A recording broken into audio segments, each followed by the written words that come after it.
Wait here. You sure? Yeah, I'm sure. Just wait here. All right, Freddie. How's it going, H? Yeah, good, mate. He's expecting me. Let me see you through, mate.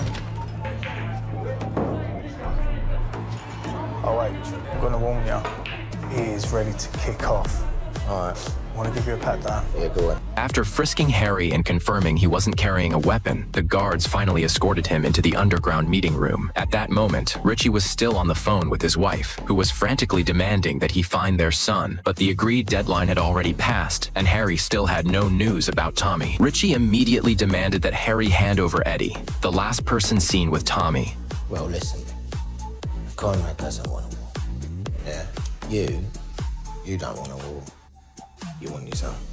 You said the other day that you didn't like me. Then, without warning, Richie smirked and said he had a little surprise for him. One of his men quickly handed over a book. The moment Harry opened it, his face changed instantly. Every page was filled with photographs of his daughter, Gina, and Richie made the message painfully clear. What happened to his daughter next depended entirely on the choices Harry made from this point forward. Unless you bring back my boy here tonight, then tonight, I'm gonna break your fucking heart in two, Harry.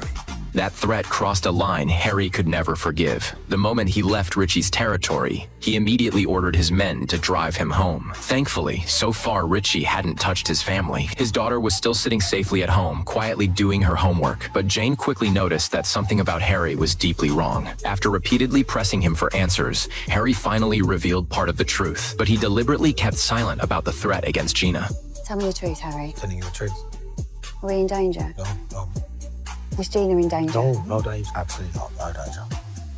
I hope you're fucking right, Harry.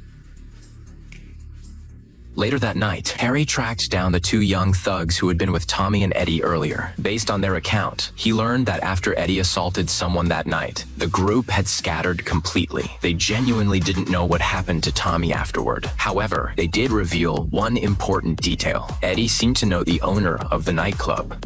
Eddie knew him. 100%.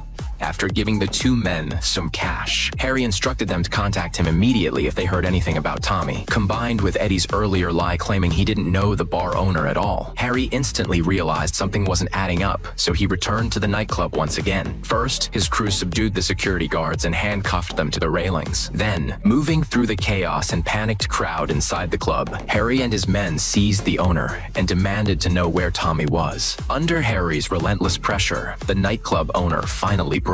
He led them into a hidden back room. Inside the secret chamber, one box immediately stood out. Harry slowly stepped forward and opened it himself. The second he looked